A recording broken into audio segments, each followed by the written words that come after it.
can't handle. I've got my first therapy session tomorrow. I just ordered a milkshake instead of a beer. Any other concerns? He heard David exhale. I know you're still upset with me about Hong Kong and the intervention. When you return, I want to resolve everything.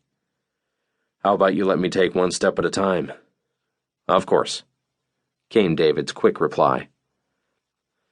For years, Jackson's friends had confessed to being glad they'd never had to live in the shadow of an older brother like David. David, the star pupil and athlete, a perfect rule follower, adored by teachers, girls, and other parents. But Jackson hadn't minded that part. He and David had never been in competition. If anything, he'd admired his brother as much as anyone else, and he'd believed David would always have his back. Then, when their mom died, David had moved halfway around the world, cutting everyone out of his life for 18 months, offered no comfort while Jackson mourned their mom, a time when he really needed his big brother's company. After that, Allison ripped what remained of Jackson's heart in half by terminating her pregnancy, and all the while David remained blissfully unaware. By the time David had returned to the family, the gulf between them might as well have been the damned Grand Canyon. Jackson didn't know how to bridge it, so he'd been polite yet continued to emotionally withdraw.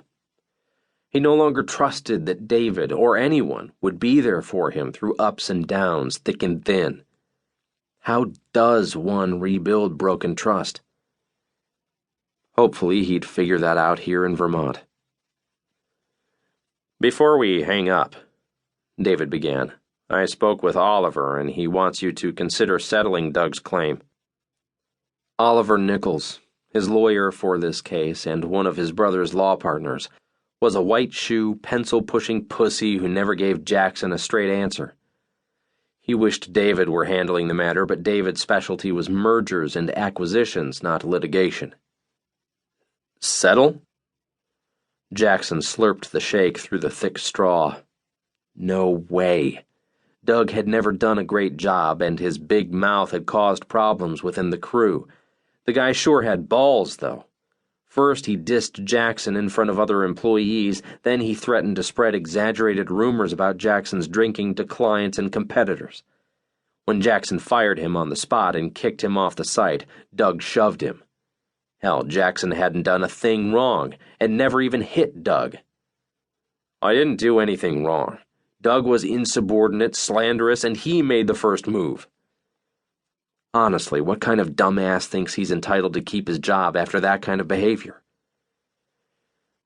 Even if that's true, protracted litigation only serves us lawyers. David sighed. You don't need extra stress of mounting legal fees in your life now. Litigation could stretch for 2 years and hurt your reputation. Better to settle quickly and get a confidentiality agreement in place.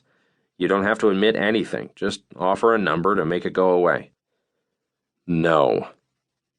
Jackson's calm tone belied his outrage. No way in hell was what Jackson wanted to shout into the phone. You won't even consider it? Nope.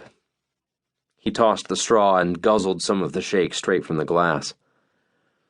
Oliver doesn't get the sense Doug's going to back off. He's got less at stake than you.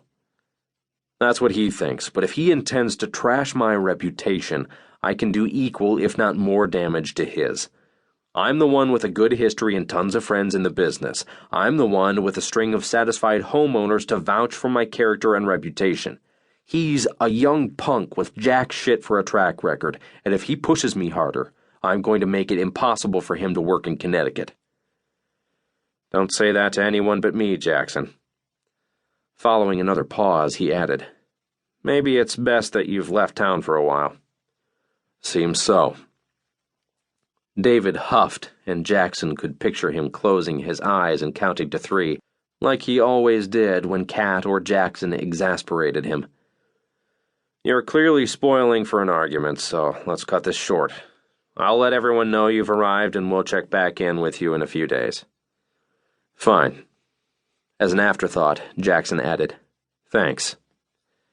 Jackson, all I want is for everything to get better, for you and for us. David's